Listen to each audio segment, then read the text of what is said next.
The reinforced glass separated us like an invisible wall between two worlds. I'd been standing here for 6 hours straight, clipboard in hand, watching the alien woman who sat motionless in the center of the containment cell. My assignment was simple. Observe, document, report any changes. Don't engage, don't communicate, just watch. They'd chosen me for this job because I was dependable. Lieutenant James Parker, by the book Emotionally Distant, perfect for monitoring Earth's first extraterrestrial prisoner. After the crash in Montana 2 weeks ago, every agency wanted a piece of her. The military won custody, and I won the graveyard shift. She hadn't moved in 3 hours. Her skin was a striking shade of burnt orange, luminescent in the harsh fluorescent lighting. Hair the color of champagne fell in waves past her shoulders, catching the light in ways that seemed almost deliberate. She wore the remains of what must have been a flight suit, now tattered and stained from the crash. The scientists said she'd been completely unresponsive since arrival. No speech, no reactions. Blood samples indicated she was carbon-based, remarkably similar to human physiology. Brain scans showed activity patterns that suggested high intelligence. But she hadn't acknowledged anyone's presence in 14 days, until tonight. James! My clipboard clattered to the floor. The sound echoed through the observation room like a bomb going off in the silence. She'd spoken, not just spoken, she'd said my name. My actual name, not my rank or designation. Pronounced perfectly with an accent that sounded like honey and smoke blended together. I stood frozen, staring through the glass as she slowly turned her head toward me. Her eyes were large and almond-shaped, colored a deep amber that seemed to glow from within. They locked onto mine with an intensity that made my breath catch. How? My voice came out hoarse. I cleared my throat. How do you know my name? She rose to her feet with fluid grace despite 2 weeks of captivity. When she moved closer to the glass, I could see that she was tall, nearly 6 feet, with features that were alien yet somehow achingly familiar. I know more than your name, James Parker, she said, her voice carrying clearly through the speakers. I know you're 29 years old. I know you joined the military to escape a small town in Ohio. I know you drink your coffee black because your father did. I know you have nightmares about the convoy ambush in Kandahar that killed 3 of your unit members. Cold dread washed over me. That's classified information. How could you possibly? I know you write poetry you'll never show anyone, she continued, stepping closer to the glass. I know you call your mother every Sunday but struggle to tell her you love her. I know you have a scar on your right knee from falling off your bike when you were 8, and I know. As she pressed her palm against the glass, I know you feel like you don't belong anywhere, like you're searching for something you can't name. My heart hammered against my ribs. Every instinct screamed at me to hit the alarm, call for backup, report this security breach. Instead, I found myself moving toward the glass, drawn by something I couldn't explain. Who are you? I whispered. My name is Kalen, she said softly, and I've been searching for you for 7 years. That's impossible. You crashed here 2 weeks ago. A sad smile crossed her face. My ship crashed 2 weeks ago, but I've been orbiting your planet, scanning, searching for 7 of your years, looking for one specific human signature among billions. She tilted her head, studying me. Looking for you. Why, I'm nobody, just a lieutenant in the Air Force. Why would an alien species even know I exist? Because 40 years from now, James Parker, you'll save my entire species from extinction.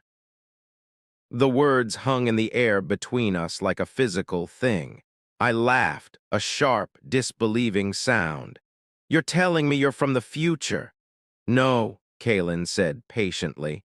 I'm from the present, but my people have technology that allows us to perceive probable timelines. We can see the branches of potential futures, though we cannot control which one manifests. She moved closer still, her face now inches from the glass. In 87% of observable timelines, humanity makes first contact with my people 40 years from now. And in every timeline where both our species survive the encounter peacefully, one variable remains constant. You. I shook my head, trying to process. This is insane. I'm nobody special. I'm just... You're the first person who sees us as people, not threats, she interrupted.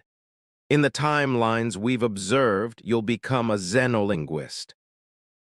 You'll develop the first successful communication protocols between our species. You'll advocate for mutual cooperation when others push for aggression. You'll bridge the gap between our worlds. Her amber eyes glistened. And in doing so, you'll prevent a war that would devastate both our civilizations. Even if I believed you, which I don't, why come now? Why not wait 40 years for this supposed first contact? Kalen's expression darkened. Because something has changed. A new variable has entered the timeline.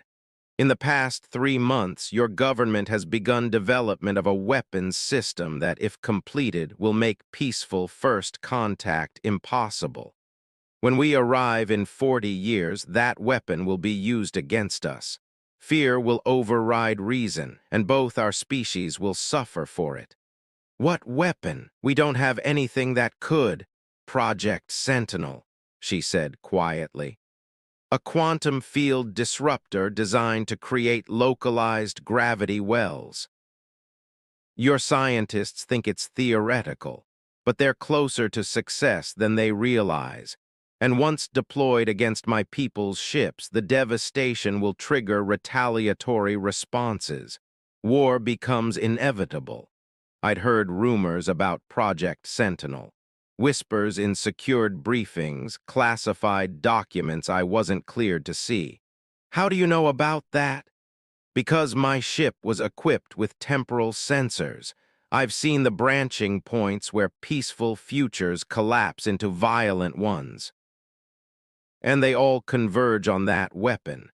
She placed both palms against the glass now, and I could see her hands trembling.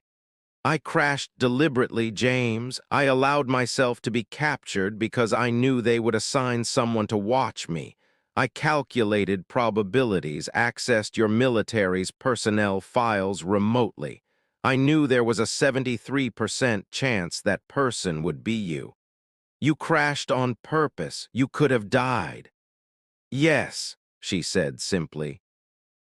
But the alternative was watching both our species march toward mutual destruction. She met my eyes with an intensity that made my chest ache. I would risk anything, sacrifice anything to prevent that future, including my life, including my freedom. I stared at her, this impossible woman with orange skin and amber eyes who claimed to have traveled across the galaxy and crashed her ship just to meet me.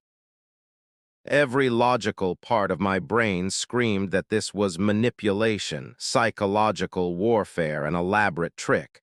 But something deeper, something I couldn't name, recognized truth in her words. "What do you want from me?" I asked. "I need you to help me escape," Kalen said. "And I need you to come with me."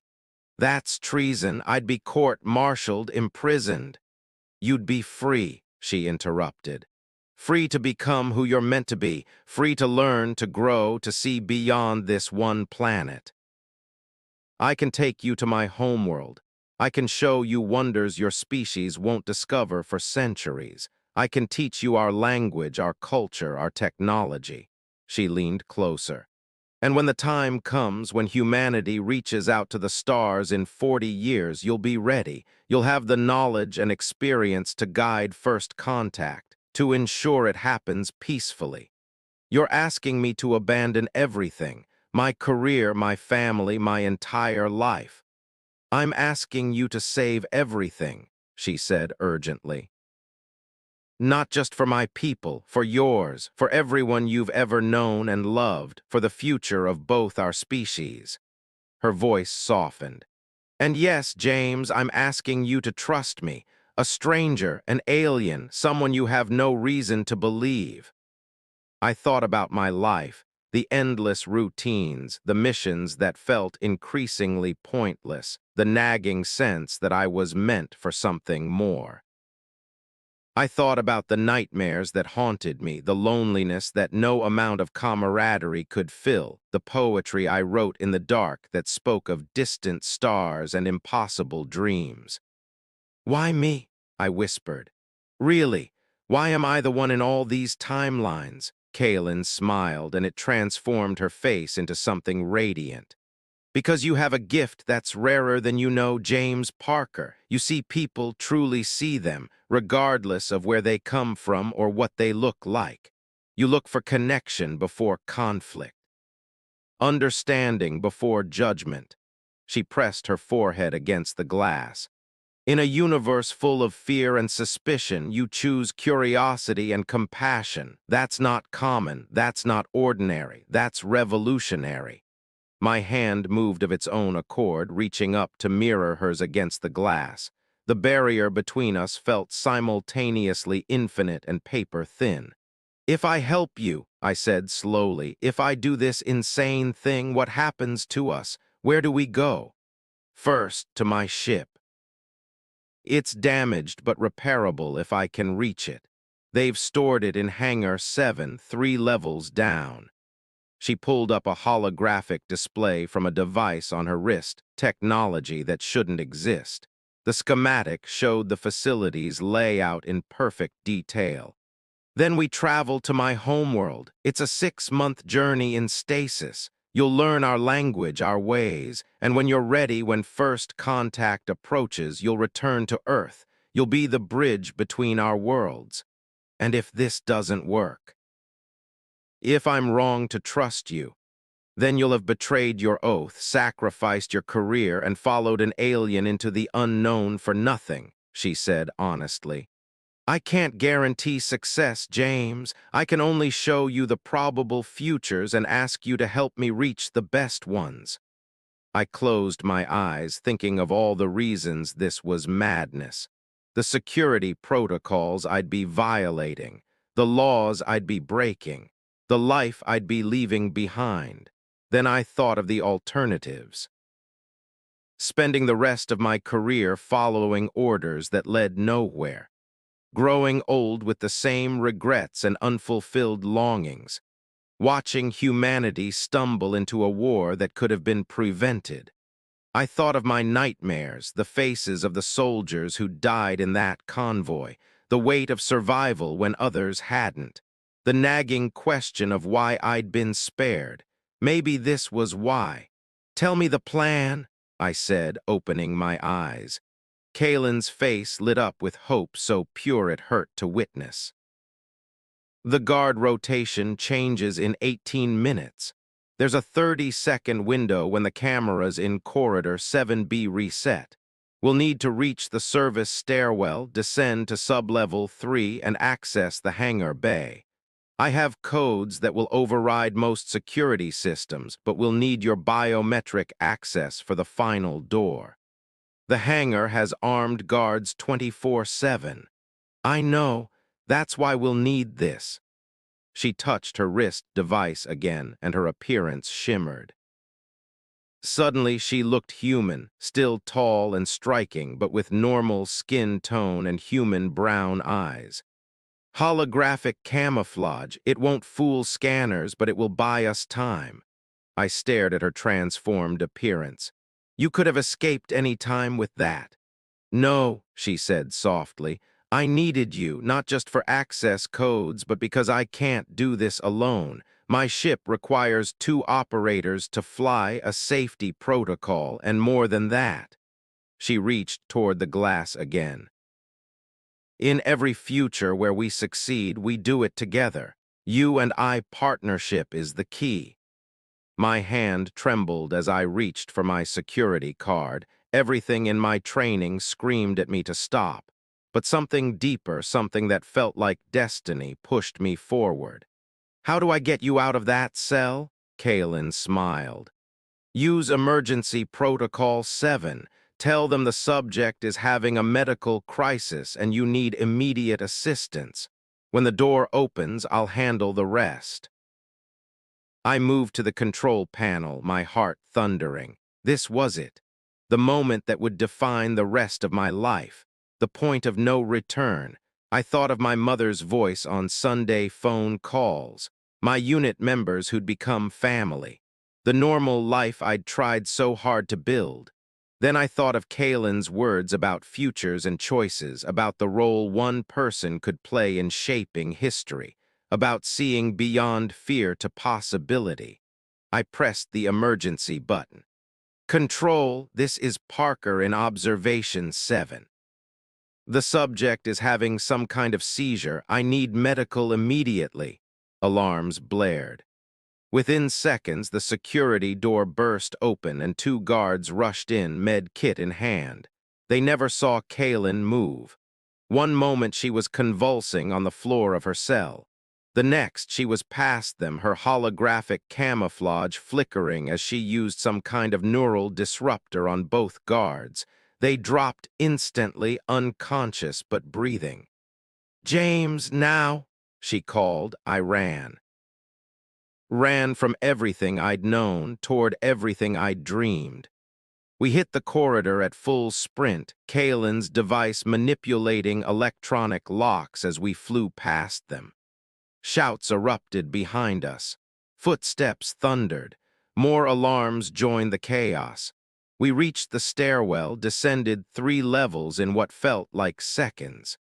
The hangar bay door loomed ahead, massive, reinforced, requiring both my biometric scan and security code. "James Parker, Lieutenant, clearance code 7749 Delta, I gasped, pressing my palm to the scanner. The door groaned open, revealing the hangar beyond. And there in the center sat her ship, a streamlined vessel of silver and light that looked more like a work of art than a machine. Guards shouted, weapons raised. We were out of time. Kaelin grabbed my hand and we ran for the ship.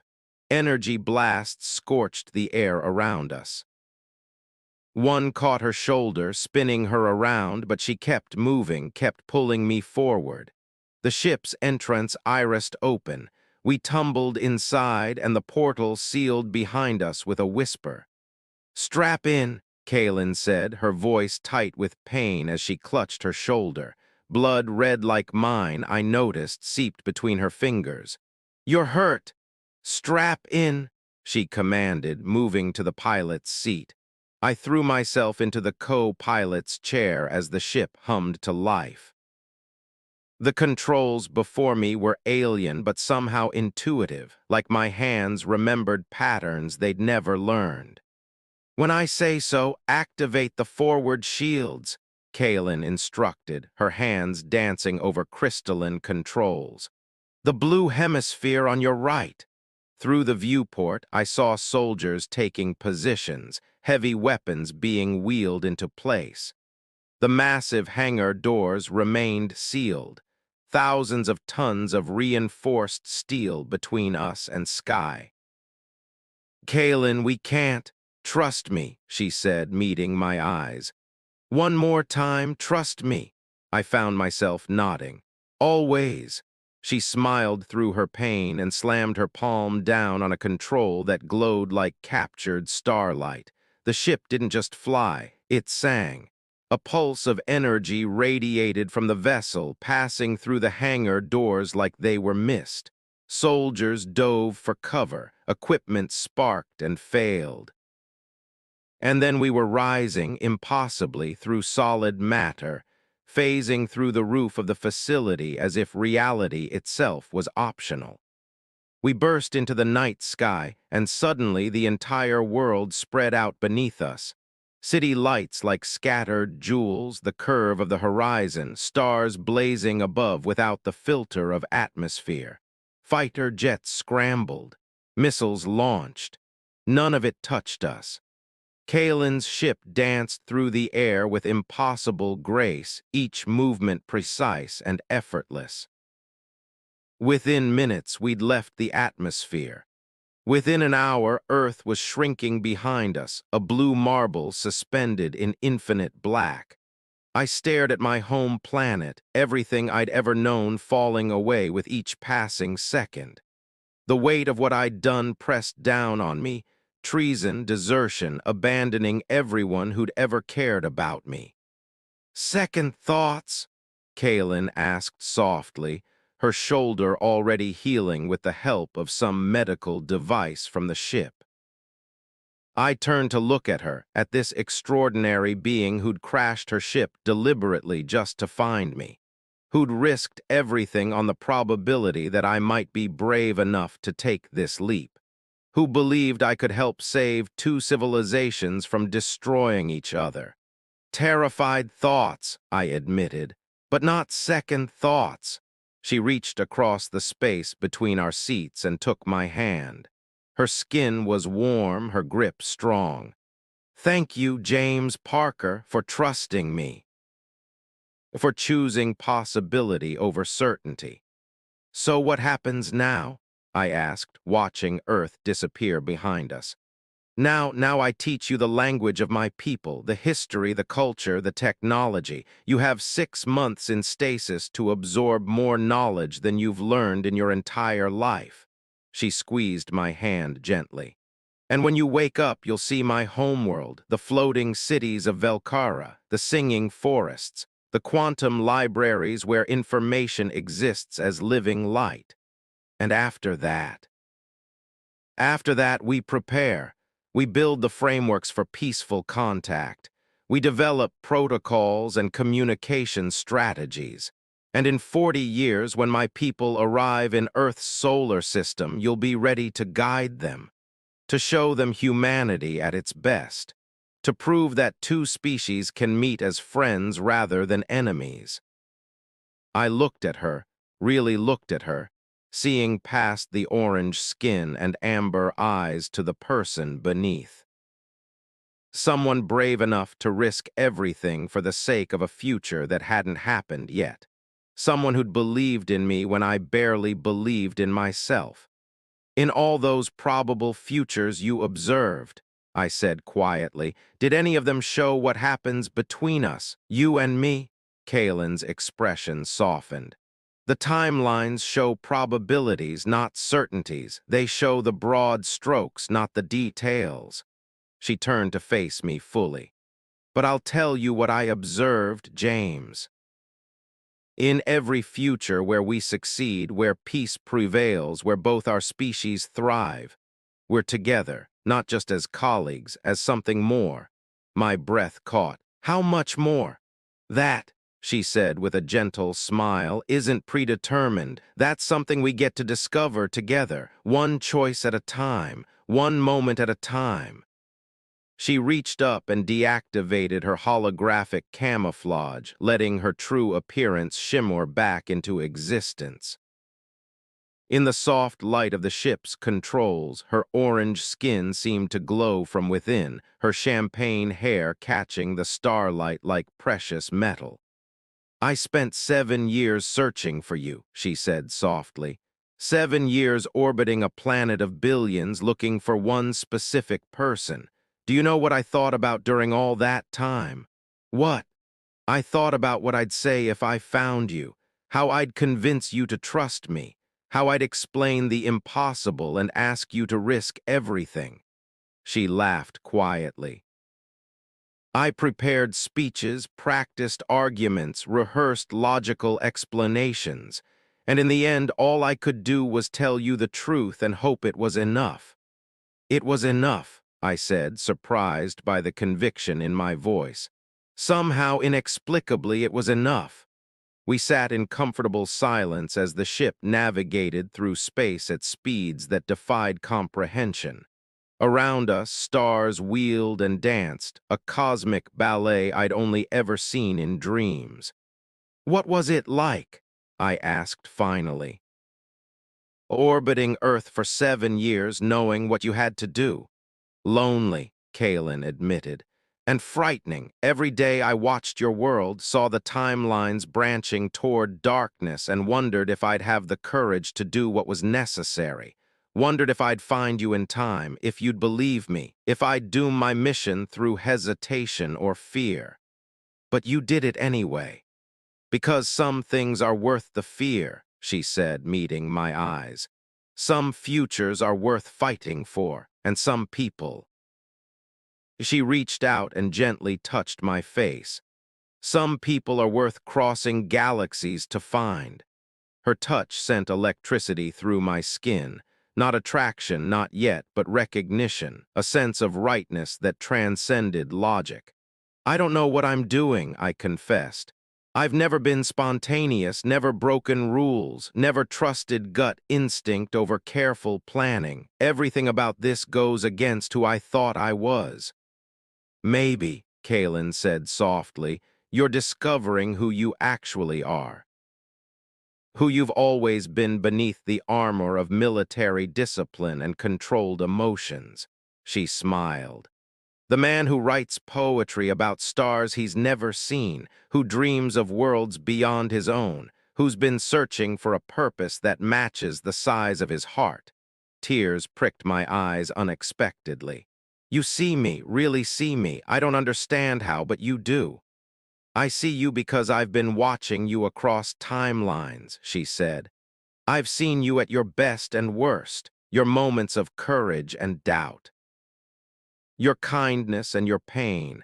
I've seen the man you'll become, and I've chosen to believe in him, to help him become that person. What if I fail? What if I'm not who those timelines say I should be? Then we adapt, Kalen said firmly.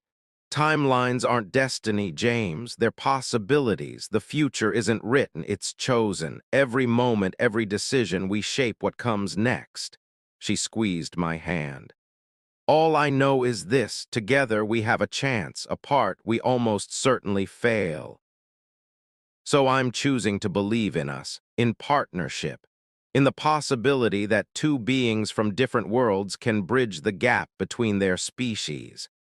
I looked down at our joined hands, hers orange and four-fingered, mine pale and five-fingered. Different, yes, but somehow fitting together perfectly. So we have 6 months, I said. 6 months to turn a military lieutenant into a xenolinguist who can reshape first contact. 6 months to let you become who you already are, Kalen corrected. The teacher, the bridge builder, the dreamer. He's already in there, James. I'm just giving him permission to emerge. The ship chimed softly, and Kalen glanced at the controls. We're approaching the jump point. Once we engage the stasis drive, we'll be in temporal suspension for the journey. When you wake, we'll be in orbit around my homeworld. Will it hurt? No, you'll close your eyes here and open them there. 6 months will pass in what feels like a single breath. She stood, offering me her hand. Ready. I took her hand and stood, letting her lead me toward the stasis chamber at the rear of the ship. 2 pods waited side by side, crystalline and elegant. Before we do this, I said, stopping her, I need to know something. Anything. In those timelines where we succeed, where we're together, are we happy? Kalen turned to face me fully, both her hands holding mine now. The timelines don't show emotions, James. They show events, choices, outcomes. But I'll tell you what I felt when I observed those futures. She moved closer. I felt hope. I felt purpose. I felt less alone than I'd been in 7 years of searching. Her amber eyes held mine. So yes, I think we're happy. I think we find something rare and precious, something worth every risk we're taking. Good, I said softly. That's good. She helped me into my stasis pod, showing me how to position myself, explaining the systems that would preserve us during the journey. The pod's interior glowed with soft light, comfortable and surprisingly peaceful. "When you wake," Kaylin said from her own pod beside mine, "everything will be different. You'll never be able to go back to who you were or the life you left behind. Are you ready for that?" I thought about it, really thought about it. The James Parker who'd walked into that observation room 8 hours ago would have been terrified, would have chosen safety over possibility, certainty over adventure. But that James Parker had been incomplete, searching for something he couldn't name, and now, impossibly, he'd found it. "I'm ready," I said. The pods began to close, their crystalline surfaces sealing us in protective cocoons. Through the transparent material, I could see Kaylin in the pod beside me, her orange skin luminescent in the soft glow. "James," she called out as sleep began to pull at my consciousness. "Thank you for believing, for trusting, for choosing to save the future with me." "Kaylin," I managed, my voice already thick with stasis. "Thank you for finding me, for seeing me, for making me brave enough to choose possibility." She smiled, and it was the last thing I saw before darkness claimed me. A peaceful darkness full of promise and potential. When I woke, I'd see a new world, learn a new language, become a bridge between species. But more than that, I'd discover who I was meant to be. And I wouldn't be alone. Somewhere in the space between stars, James Parker slept. And beside him, Kaylin dreamed of futures where fear gave way to hope, where war transformed into peace, and where two beings from different worlds built something beautiful together. The universe spun on, and everything changed.